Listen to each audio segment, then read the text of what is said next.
आज फिर हस्तिनापुर मौन है।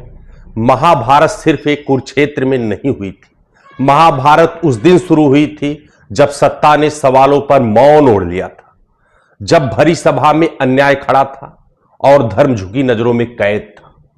आज फिर कुछ बच्चे सड़कों पर खड़े थे। उनके हाथों में शस्त्र नहीं, सवाल थे। लेकिन सत्ता को प्रश्नों से डर लगने लगा, लाठियां चलने लगी और संवाद झुक गया। भगवान श्री कृष्ण ने गीता में अर्जुन से कहा था कि जब धर्म की हानि होगी तब सत्य को आवाज देनी होगी, और जब सत्य आवाज देगा तो उस आवाज के साथ लोक खड़ा होगा।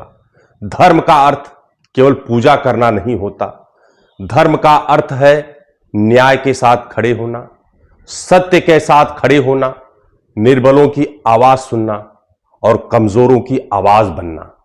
महाभारत जैसे हमारे महाकाव्य हमें एक और शिक्षा देते हैं कि दुर्योधन इसलिए नहीं हारा कि उसके पास सेना कम थी।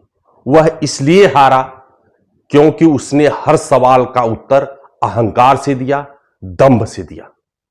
और हस्तिनापुर इसलिए शर्मिंदा हुआ क्योंकि भीष्म जैसी महान शख्सियत, भीष्म जैसे महान लोग भी अन्याय देख मौन रहे। इतिहास हमेशा अन्याय करने वालों को ही नहीं, अन्याय पर चुप रहने वालों को भी याद रखता है। आज जो हमारा प्रश्न है किसी दल का नहीं है। प्रश्न इतना भर है कि क्या लोकतंत्र में मन की बात ही पर्याप्त है या फिर जन की भी बात सुनी जाएगी? क्योंकि गीता में यह नहीं लिखा गया है कि सत्ता का धर्म केवल बोलना है। गीता तो कहती है धर्म वही है जहां सत्य है, और सत्य कभी प्रश्नों से डरता नहीं, मुंह छिपाकर भागता नहीं। याद रखिए, जिस दिन सत्ता अर्जुन के प्रश्नों से घबराने लगे उस दिन कृष्ण की गीता नहीं, धृतराष्ट्र की चुप्पी जन्म लेती है।